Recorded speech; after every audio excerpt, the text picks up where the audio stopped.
We did a lot tonight. Oh my gosh. I give you all graduate degrees right now in God's crime scene, okay? You all get a graduate degree.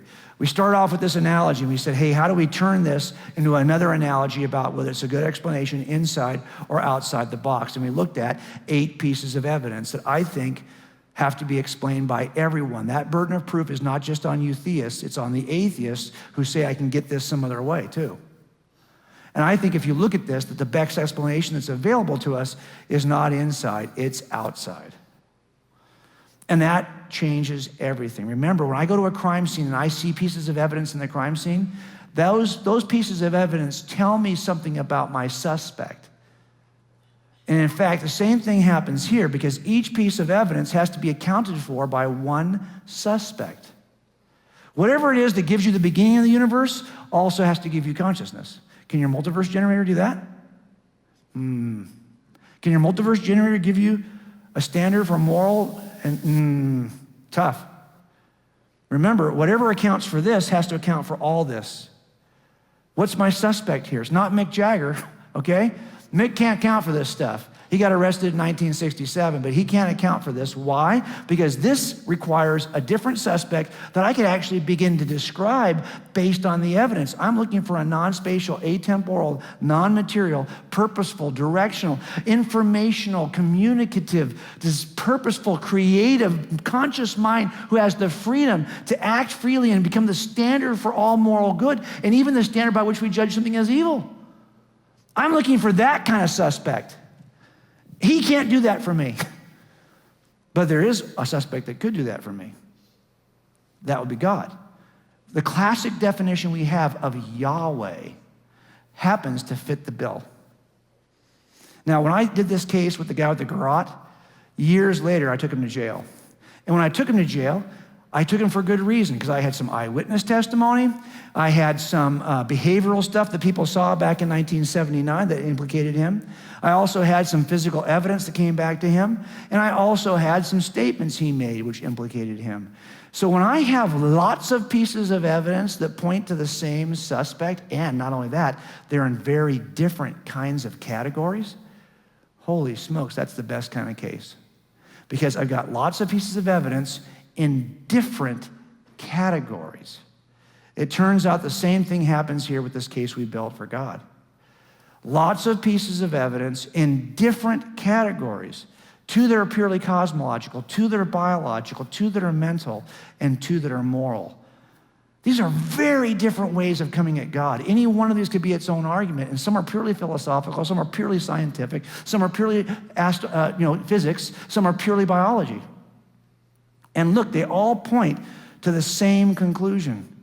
I want you to look at these 8 pieces of evidence another way just for a second. Here they are. Here's the way that naturalists try to explain each piece. Many contradictory explanations, efforts to explain each piece of evidence.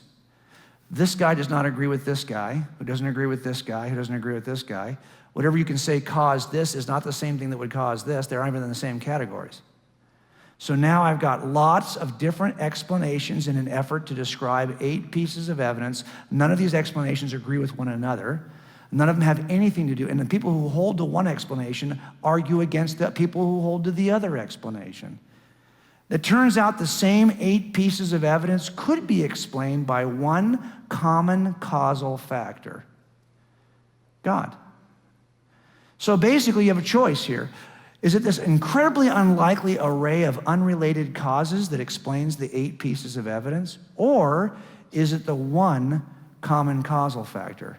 It turns out physicists have been looking for a theory of everything for years to unify quantum physics to macro physics.